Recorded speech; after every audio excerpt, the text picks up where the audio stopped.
primeiro nessa primeira estação aqui, onde a doutora Rovena, proprietária da fazenda, ela vai dar uma explanação sobre esse assunto aqui. E depois nós vamos sair e tá vendo aquele grupo? Nós vamos lá para aquele grupo, onde vai estar aquele grupo lá, tá? E de lá nós vamos até a colheitadeira para ver como é que ela vai colher, né? E ela vai fazer a explanação e qualquer pergunta. Eu gostaria de fazer uma introdução aqui a esse nosso trabalho, de explicar o porquê que nós chegamos a essa situação em que a gente está reunido hoje, né? Em primeiro lugar, gostaria de agradecer a presença de todos vocês. É uma honra poder participar com o pessoal de tão longe. A gente já sabe que tem pessoal aqui que viajou 1.000, 2.000 quilômetros para hoje estar presente nesse evento. Então, desde que nós fizemos a instalação dos pivôs aqui na fazenda, que já fazem 6 anos, a gente observou que nas primeiras produções de feijão, nós tínhamos resultados relativamente bons. Mas a partir da segunda safra em diante, as produções de feijão vêm caindo. Então, aliado a esse problema de diminuição das produtividades em áreas cultivadas, a gente observou também os grandes problemas que a gente tem na colheita do feijão. Problemas que todos que colhem feijão sabem, são principalmente problemas relacionados à mão de obra, a dificuldade que a gente tem de conseguir essa mão de obra. Muitas vezes a gente precisa se deslocar 300, 400 quilômetros para buscar essa mão de obra, que onera muito também a própria produção do feijão. O rendimento das máquinas atuais que existem no mercado, hoje as máquinas que nós dispomos, elas não têm uma produtividade por área, por hectare colhido muito grande. Além disso, a gente incorre ao problema de ficar com uma máquina ociosa praticamente o ano todo e utilizar ela 15, 20 dias por ano, né? O fator tempo aqui, nós não podemos, numa área, por exemplo, que nem essa aqui, de 120 hectares, onde normalmente colheria descartada o ano passado para a colheita mecânica, mas existe uma evolução grande do porte desse feijão para o feijão, uma das linhagens que foi escolhida o ano passado. A linhagem que nós vamos fazer o trabalho esse ano, que seria uma linhagem preta e uma vermelha, elas já têm um porte melhor do que esse feijão preto que vocês estão observando aqui. Nós plantamos ele apenas para fazer uma comparação, e apesar desse feijão aqui não ter sido muito adaptado para a colheita mecânica, foi um feijão que teve uma produtividade muito boa. Então a gente resolveu plantá-lo para fazer um termo comparativo, né?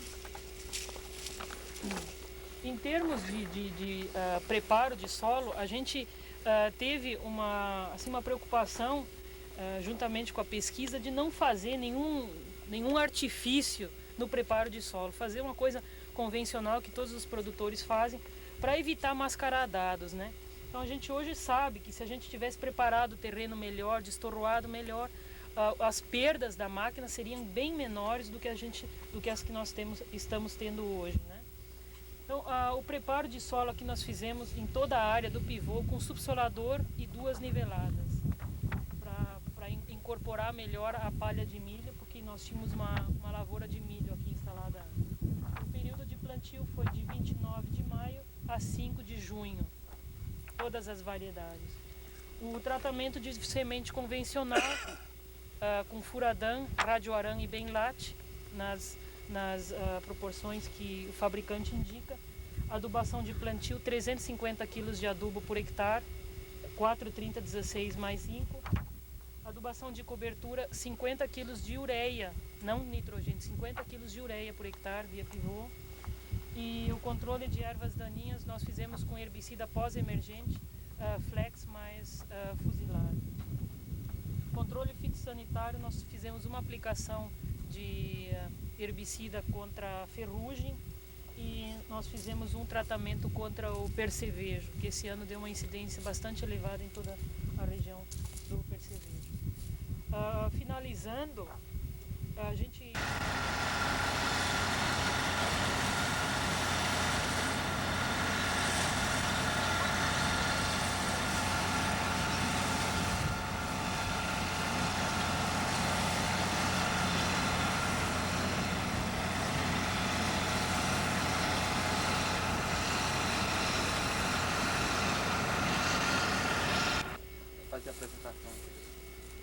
Tá bom. Eu agradeço a apresentação. Bom, nós vamos então mostrar para os senhores desenvolvimento de algumas tecnologias para a colheita mecanizada do feijão. Eu vou fazer até numa certa fase aqui um históricozinho para você entender o que nós fizemos nesse período, né? Bom, é de conhecimento da maioria dos senhores, pelo nível aqui presente, que o feijão ainda é produzido na sua 80%, 70% por pequenos produtores.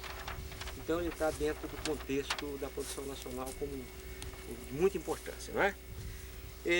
O empresário agrícola, a partir de 1980, com o advento de irrigação, ele entrou no processo, tá? Exigindo alta tecnologia, tá?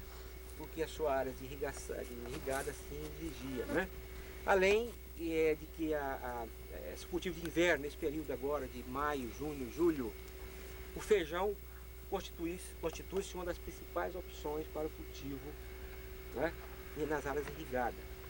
Bom, você pode cultivar ervilha, você pode cultivar o milho doce, você pode cultivar o tomate, mas é um volume extremamente pequeno em relação aos 16 mil hectares que hoje existe irrigado nessa grande região daqui, não é? Então, exigia-se, né, o empresário agrícola exige-se uma alta tecnologia, com variedade, com altas produtividade, tá? Nós já obtivemos aqui 40, 45 sacos por hectare, aquela coisa toda. Os entraves, a produção de feijão, é basicamente praga, doença e a colheita do feijão, principalmente para o produtor empresário, aquele que tem a sua atividade de grande porte. Tá? Eu citei com o grupo anterior, vou citar para vocês também aqui, nessa região, por exemplo, um exemplo de praga, eu percevejo aqui que ele, se brincar, ele deixa a produção totalmente inutilizada, mancha o grão totalmente, né? E perde seu valor comercial com isso. Doença, cito o exemplo também do mofo branco, naquela região aqui, que tem pivô, que provavelmente, se não tomar cuidado, vai ter que mudar o pivô de lugar, inclusive, devido a essa doença ter um fundo de solo, né? Mas o calcanhar de Aquiles para nós, para essas condições aqui, é a colheita. Não tenha dúvida, isso já é de épocas bem remotas, né? O empresário nunca entrou nisso aqui porque não tinha condições de colheita. Regimentar aí 500 pessoas para colher 2, 3, 4 pivôs, a coisa fica inviável, não é? Bom, eu tenho um breve histórico aqui de como evoluiu o negócio da colheita do feijão. Até 1960 a colheita era feita manualmente, não é? A fita arrancava e trilhava via gambito, ou passava o animal por cima, aquela coisa toda, tá? Então, pequeno produtor mesmo, só que entrava na situação aí de produção. A partir de 1960, 1980, já foi semi-mecanizada a cultura do feijão. Arranquinho, manual e trilha estacionária. Já houve uma evoluçãozinha. 1980 já fazia o corte, enleiramento e trilha, em operações distintas. Né? O corte, o arranquinho, que ele surgiu aquelas máquinas de arranca feijão, né? E o enleiramento já existia, inclusive uma maquinazinha que ela ia pegando 4, 5 linhas, fazendo uma única, e fazia a trilha com estacionário, ou já tinha até uma máquina de Semag, que colhia, além do feijão, colhia batata, etc. Amendoim, né? Amendoim, né? Bom, nesse período aqui nós já estávamos entrando nessa questão, porque nós sabíamos que, como Centro Nacional de Pesquisa de Arroz e Feijão, nós tínhamos que dar uma solução para essa questão do feijão. Montamos um projetozinho lá, naquela época, e demonstramos 6, 7 equipamentos, tá? E onde fizemos o arranquio, enleiramento e trilho, todo mecanizado. E, inclusive a colheita direta. Mas não era aquilo que nós esperávamos. Faltava uma porção de coisa aqui. A planta não era adequada, né? A máquina não estava adequada para aquilo, elas quebravam muito, etc. Mais na frente vou mostrar alguns dados. Mas já houve um trabalho no sentido digamos assim, de despertar a indústria nacional. De lá para cá já surgiu algumas máquinas que fez de vocês. E nós buscando aqui a colheita direta também, né? Em 1986 nós montamos um projeto de pesquisa, tá? Visando resolver esse problema. Quando eu falo nós, a Embrapa, Centro Nacional de Arroz e Feijão. Tá? Nós da pesquisa buscamos uma planta ereta, pode ver que tem até o pote aqui, eu vou mostrar para vocês aqui, ó. Uma planta elétrica, né? A altura de inserção da vagem é alta, né? Já se serve para o corte da. As plantas anteriores que continuam até hoje, tipo carioca, tá aqui, ó. Ela dentro do chão, toda a camada que serviu em frente da demonstração do doutor Rovena lá. Não é isso? Bom, então nós trabalhamos nesse sentido. Em determinado momento nós conseguimos uma planta razoável, tá? Nós desenvolvemos a indústria, chamamos todas as indústrias nacionais, quase todas de colheitadeira. A New Holland respondeu e está trabalhando conosco no desenvolvimento da máquina para a colheita do feijão. Nós acreditamos que sem indústria nós não podemos evoluir. Nós vamos lá na planta, mas chega um determinado momento que nós paramos, né? E depois de nós já tinha planta, já tinha acertado da máquina, nós desenvolvemos os outros segmentos de muita importância, tá?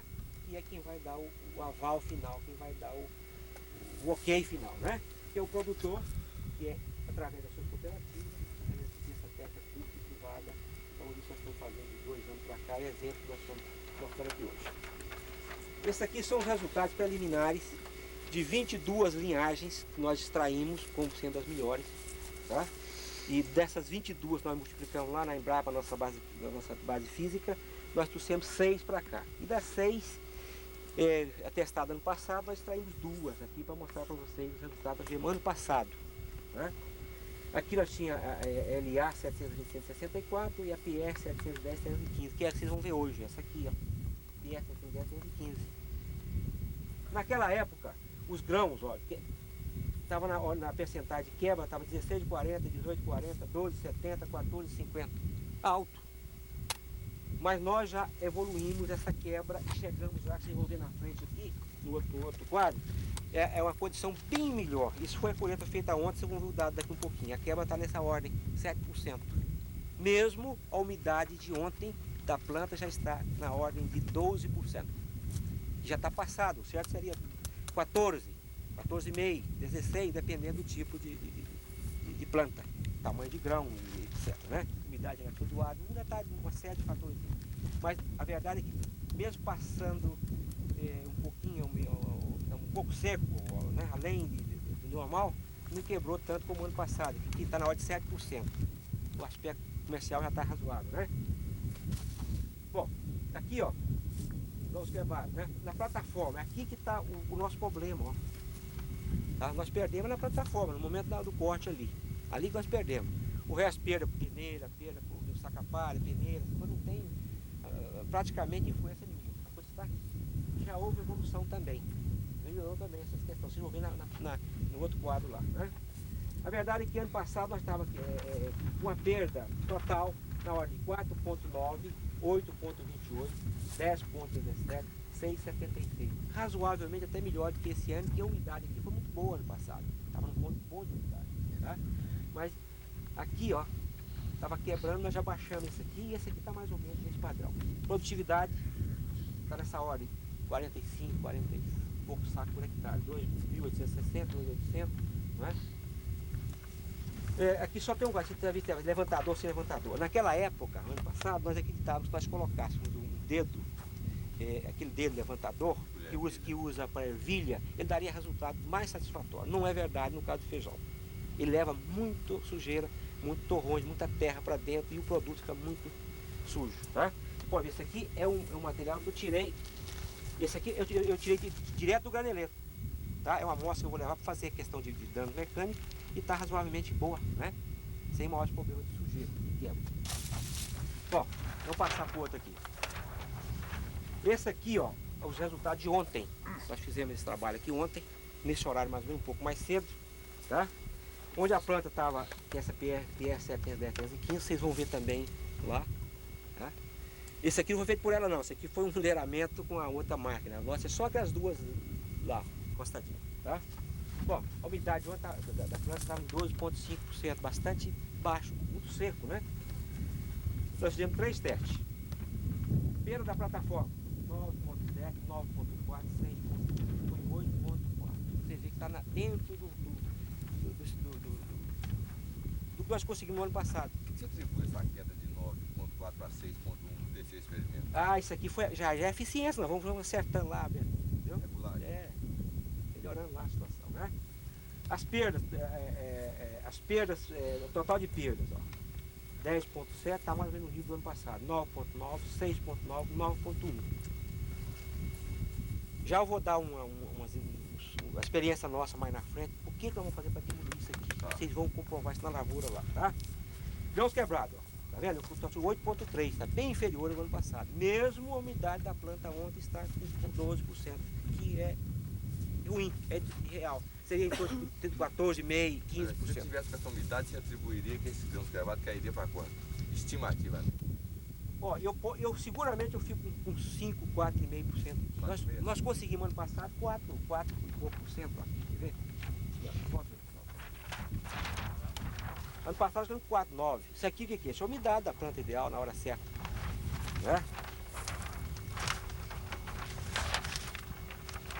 Tá.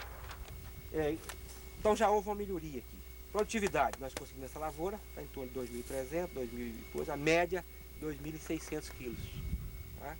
Que dá 43 sacos, 60 quilos por hectare. Isso que variedade. Essa que vocês vão ver aqui. PS 710 tá?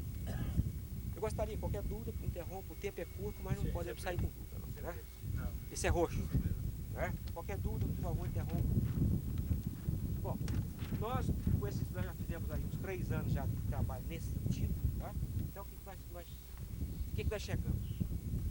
O preparo do solo, o preparo do solo tem que ser bem esmerado, no mínimo igual ao da soja.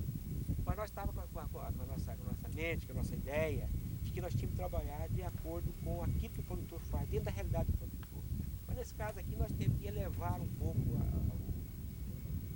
a qualidade. O preparo do solo tem que ser bem feito, tem que ser nivelado aqui, passar 2 vezes a niveladora, mesmo perdendo a qualidade do solo, do preparo do solo, mas pensando na colheita, você tem que deixar a coisa mais nivelada. No plantio, não deixar que os carrinhos da plantadeira façam aquele suco, né? Suco profundo, como esse aqui, ou mais um pouquinho, né? Então não há condições de flexibilidade da plataforma. Então ela corta pelas metades A planta que está mais profunda. e as vagens primeiras já vão ser sentadas, né? Bom, use cultivador. Não dá para funcionar cultivador em lavoura de feijão para colheita mecânica. Você usa o cultivador, você vai fazer aquele suco, consequentemente vai criar micro relevo que não dá para a barra correr, não é? Plantas invasoras, tem que ter, não podemos ter um índice alto de invasora não. Tem que ser uma lavoura mais ou menos do porte dessa aqui, bem limpinha, para a coisa funcionar bem, né? Isso é quase em toda a lavoura, mas a de feijão requer bastante isso aí. Umidade do grão. Umidade da lavoura no momento da colheita, do grão no momento da colheita, tem que ser observado, tá? Os melhores faixas nós estamos obtendo de 14% a 16%. Aí vai depender muito da variedade, porque na verdade nós precisamos de uma planta, de um produto homogêneo, já sai da lavoura e já vai praticamente para os armazéns, que feijão ninguém seca, não é isso? Outra coisa, a planta tem que ter pote ereto mesmo. Nós acreditávamos no início que ela podia ter até um acamamentozinho, que no momento em que levantava ela, se estivesse com a vagem alta, não tinha problema. Não, ela tem que ter um pote ereto, como essa que nós mostramos para vocês aqui, ó. Nós estamos tentando fazer o trabalho com essa. Essa que vocês vão ver. Essa aqui que vocês vão ver ali agora. Tem que ter um porte bom. Essa aí a perda é menor, não é? Porque aqui a barra de corte, ó, ela vai pegar aqui. Se ela pegar aqui, ela não corta nada. Daqui ó, quantos centímetros já dentro do solo? Se eu estou com o preparo do solo bem feitinho, nós falamos aqui, sem o suco da plantadeira, e a coisa então funciona bem, né? Bom, a inserção da vagem nós falamos, né? A altura da vagem é importante, não é isso? A umidade de maturação, uniformidade de maturação. Se eu tiver uma planta com, aqui já está seco, aqui mais ou menos, aqui verde, eu não vou ter um produto final colhido que não vai, né? E as colheitadeiras também, tem que estar mais ou menos adaptada a essa questão, né? Então é o caso aqui que eu tenho alguns dados sobre as colheitadeiras. O senhor já está sabendo aqui. Nós trabalhamos com a New Holland 8040, uma marca standard, falta um EDR aqui, standard, sem maiores modificações. O kit dela tem um kit para feijão, tá? Que mantém o cilindro numa rotação constante. Tá? A barra de pote flexível, nós chamamos Superflex, e trabalhou nessas rotações aqui, ó. E vocês vão ver isso com detalhe ali na máquina mesmo, tá? O pessoal já está vindo ali no outro grupo. E qualquer dúvida...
Máquina standard para colher feijão, ok? Depois tem os ajustes de abertura côncavo, certo? Depende da umidade, ajuste do cilindro, altura do cilindro, tudo depende do fator umidade mais que nada. Botar cilindro de dentro, O cilindro de dentro não dá, esse ele quebra muito mais. Não, esse outro, colocado aqui em São Joaquim, o Venturoso Valentim, será que continua quebrando? Vai quebrar mais, Quebra mais? porque a soja tem que ser separada por fricção, né? E dentro separa por golpe, então por golpe você vai quebrar muito mais ainda o grão. Só assim mexer feijão, sei lá. Feijão é fácil na live. Exatamente por isso, tem que ser por fricção, né? Se você abre por golpe, ele vai quebrar mais o grão. Tá, pessoal, alguma pergunta?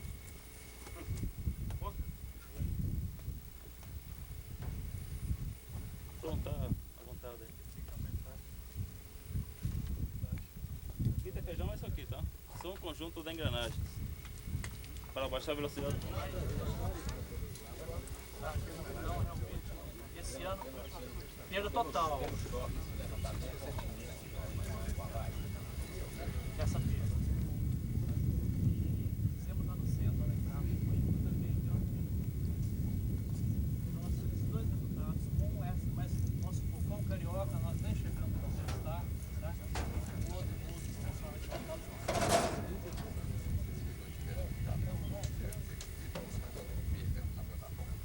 Esse aí, Augusto. olha, O outro variedade.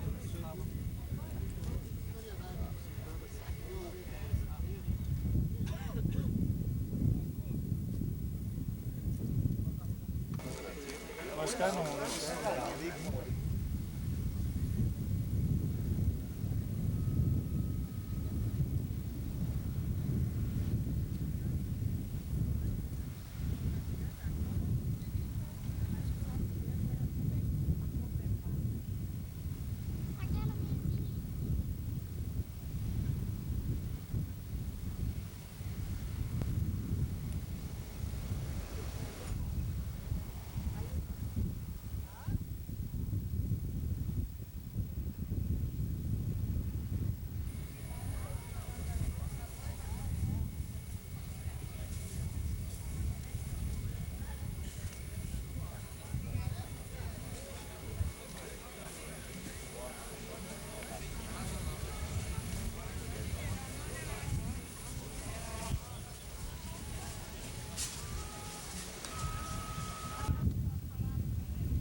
oportunidade para que aqueles que não tiveram oportunidade de fazer pergunta, ou aqueles que ainda não conheceram os técnicos envolvidos no projeto, tenham oportunidade de conversar com eles. Para compor a nossa mesa, eu gostaria de convidar primeiramente a senhora Rovena e o senhor Rolando, que são os proprietários da fazenda, aonde que se desenvolve esse projeto integrado da área de arroz e feijão. O senhor Rolando. Nós gostaríamos de convidar também o chefe do Centro Nacional de Arroz e Feijão, Dr. Homero Aidar, para fazer presente. E nós gostaríamos de convidar o diretor da cooperativa, senhor João Benício, para se fazer presente.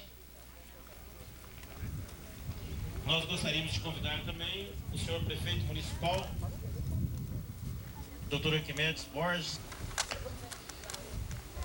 E nós queríamos convidar a parte técnica que está envolvida. Primeiro, o senhor Francisco de Assis, que é diretor superintendente da cooperativa, e o colega Saulo, que é gerente da cooperativa. Nós queríamos convidar da New Holland o senhor Amauri, o técnico que trabalhou com a gente durante esse giro, o Frank, e o Dr. Brink, que fizesse parte aqui na frente também. Nós gostaríamos de apresentar agora a equipe técnica da Embrapa, o Dr. Corival e o Dr. José Eustáquio, que são os dois melhoristas do Centro Nacional envolvidos no programa. Nós queríamos convidar também o Dr. Aloísio, que é o coordenador do programa de feijão a nível nacional do Centro Nacional de Arroz e Feijão. A doutora Lídia, da área de socioeconomia, e o colega Hélito, da área de fusão tecnologia, que está coordenando de perto também o trabalho aqui desenvolvido.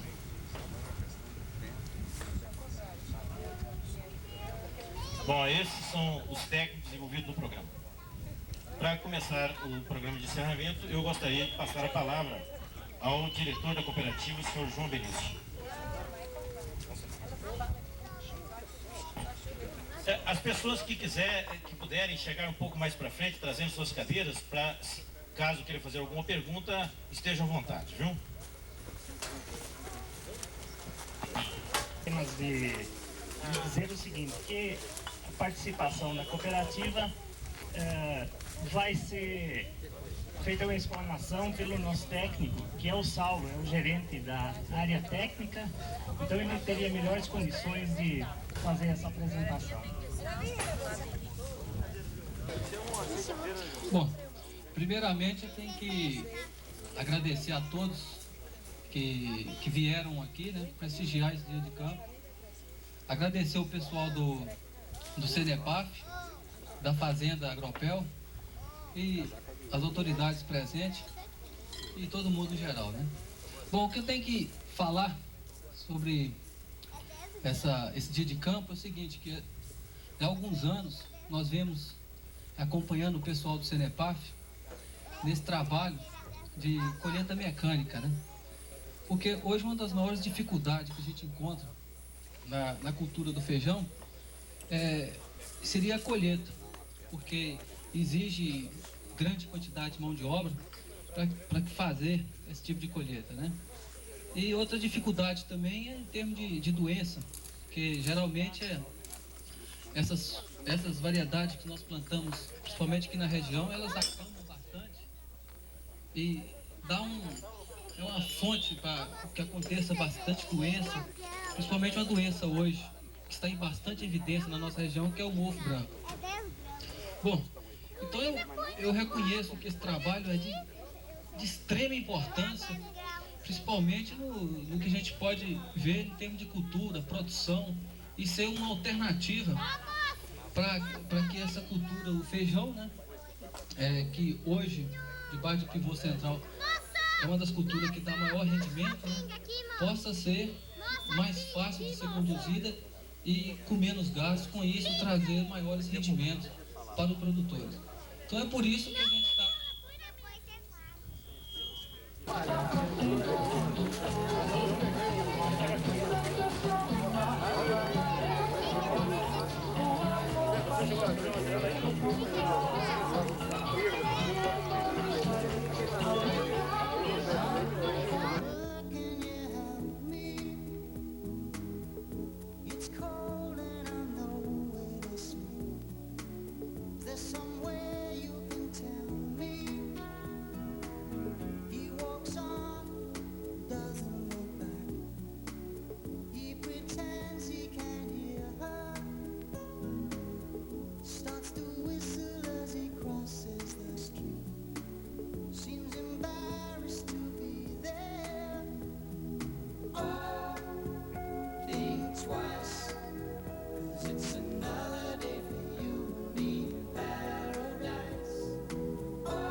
Hoje em Manchete Rural.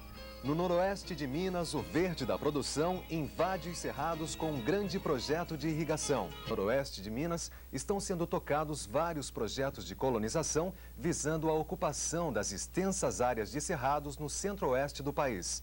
E olha que são cerca de 140 milhões de hectares de terras, consideradas até então improdutivas. Através do programa de cooperação entre o Japão e o Brasil para o desenvolvimento dos cerrados, é possível assentar pequenos e médios produtores, arrendatários ou sem terras por intermédio de cooperativas agrícolas. Manchete Rural já esteve em Paracatu em 89 para mostrar o projeto Entre Ribeiros. E desta vez nós fomos até lá para conferir se este trabalho foi para frente.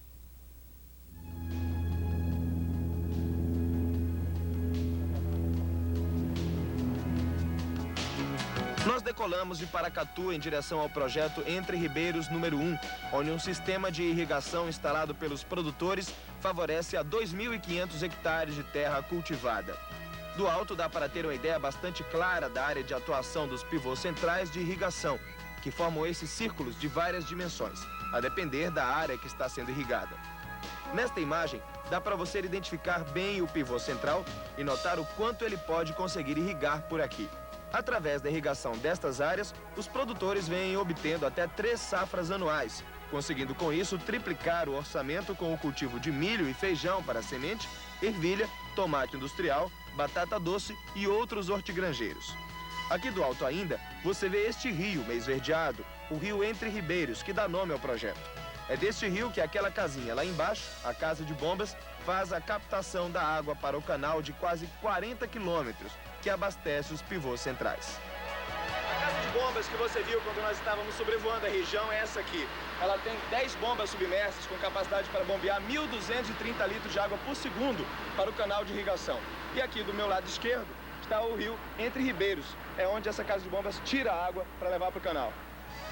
Apesar da irrigação e da alta tecnologia empregada aqui, um produtor está com problemas na plantação de feijão. Nesta área de 30 hectares, também irrigada pelo pivô central, foram plantados o milho verde e o feijão ainda com 45 dias. E não houve nenhum problema até agora. Mas logo ao lado, o chamado mofo branco vem atacando a plantação de feijão, que já está com 65 dias de plantado. O seu João é produtor aqui do projeto Entre Ribeiros desde 1983. Nós estamos numa área de 50 hectares plantado com feijão. Esse feijão tem mais ou menos 60, 65 dias, né, seu João? Exatamente. Só que ele está encontrando um problema aqui. O mofo branco que está atacando o feijão dele desde o ano passado. Por isso mesmo as folhas do feijão já estão amareladas, porque ele teve que parar com a irrigação antes do tempo, que a umidade causa o mofo. Como é que está se desenvolvendo esse problema, seu João? O problema iniciou o ano passado. Não sabemos se é por causa da chuva que deu em julho, onde aumentou muito a umidade, ou talvez trazido por sementes. Mas o que a gente tem notado é que nós vamos ter de conviver com o mofo, trabalhando a irrigação, não deixando ter uma super umidade, e aumentando o espaçamento entre linhas para ter uma maior aeração no feijão. O seu João pegou 3 diferentes para a gente ver bem a evolução. Essa aqui é a vagem sadia ainda, né, seu João? Essa aqui o mofo já está começando a atacar e essa aqui completamente, ó. Se a gente abrir, a gente vai ver que daqui, lógico, não se aproveita nada. Olha só. Quais são as opções que vocês estão tendo aqui, além do feijão, para uma cultura irrigada? Aí que está a questão pelo seguinte, o que a gente cultivava de sequeiro passou-se a cultivar irrigado. E mais o feijão. O milho... Milho, arroz e a soja. Tá. Como a outra opção seria feijão, e que já existe esse problema, nós vamos ter que ter o apoio, com toda a estrutura que nós temos aqui em Paracatu, de bancos, do Banco Brasil, do Custeio, o BDMG, o Banco de Desenvolvimento de Minas Gerais nos investimentos, a Campo, coordenando todo o projeto e a cooperativa dando assistência, modificar todo o sistema de produção aqui de Paracatu. Como os pivôs são pequenos, você passar a cultivar culturas que te dão maior rentabilidade e menos problema como o feijão está dando agora, como legumes, frutas e verduras. Este projeto de colonização aqui no Cerrado está justamente buscando soluções para problemas como o do seu João. Afinal de contas, a produção e o desenvolvimento destas terras depende muito dessas soluções. Atualmente, com 8 anos de funcionamento, o projeto Entre Ribeiros, aqui no noroeste de Minas Gerais, está produzindo 64 mil toneladas anuais de arroz, milho, soja, feijão e outras culturas. Os quase 40 quilômetros concretados que estão em pleno funcionamento para a irrigação desta área não devem ficar por aí. Nos próximos 2 anos, está prevista a irrigação de mais 9 mil hectares, com a construção de um novo canal principal com 54 quilômetros de extensão. João, qual a capacidade que a Casa de Bombas tem de bombear a água do Entre Ribeiros para aqui para o canal? De 1.230 litros por segundo, não fica sobrando água no canal? Não, é bom lembrar que o condomínio é administrado pelos próprios produtores. Tem uma diretoria da associação, que é eleita ano a ano, e a administração contrata canaleiros e técnicos e canais de irrigação, e os produtores, dependendo da situação da sua cultura, da necessidade de irrigação que ele tem, ele faz uma programação antecipada. Toda semana o pessoal da administração do condomínio já tem o que vai ser utilizado de água. E diante disso, de posse disso, ele liga a bomba e abre comportas para manter o canal em nível. Quer dizer, não falta água no canal, nem sobra água no canal. Se isso acontecer, alguma coisa está errada. Normalmente, se algum pivô por acaso para por um defeito mecânico, alguma coisa, aquela água vai subir no canal, que vai sobrar, mas os canaleiros estão sempre em alerta, quer dizer, de qualquer maneira mantém sempre o nível. Toda essa infraestrutura agrícola encontrada aqui no Cerrado faz parte do Programa de Cooperação Nipo-Brasileira para o Desenvolvimento dos Cerrados, o PRODECER, e é supervisionado pelo Ministério da Agricultura, através da Companhia de Promoção Agrícola, a Campo. Só que a execução dos projetos é feita através de cooperativas. No caso do projeto Entre Ribeiros, esse trabalho é executado pela Cooperativa Agropecuária Vale do Paracatu, a Coopervap. A Coopervap é responsável, entre outras coisas, pelas máquinas e serviços, fornecimento de insumos agrícolas, armazenagem de cereais, inclusive 120 mil sacos de sementes beneficiadas dentro da unidade beneficiadora de sementes. Nós fazemos aqui nessa unidade sementes de arroz, feijão, milho e ervilha. Qual é a capacidade de armazenagem aqui? A capacidade de produção de sementes, 120 mil sacos ano. Como é que foi essa transformação de cooperativa eminentemente leiteira para cooperativa de grãos também? Bom, esse processo iniciou com o PRODECER. Naturalmente que o PRODECER que deu vigor à cooperativa de entrar nesse processo agrícola. Anteriormente era uma cooperativa pequena de produção de leite e a partir do programa do PRODECER tivemos a coragem de entrar na área agrícola e a partir daí um desenvolvimento muito grande da cooperativa. Naturalmente que sem os recursos financeiros do programa e sem uma tecnologia nova de domínio do Cerrado, seria impossível acontecer tudo que aconteceu aqui na região do Cerrado. Emiliano, você já viajou bastante, inclusive, para pegar novas ideias e trazer para cá.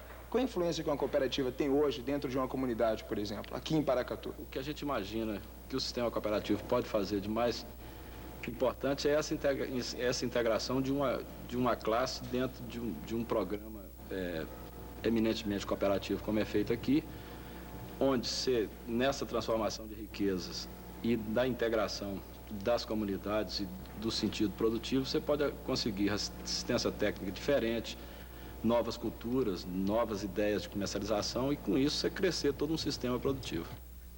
Lembramos que projetos semelhantes ao Entre Ribeiros em Paracatu já estão sendo tocados no Mato Grosso do Sul, Goiás e Bahia.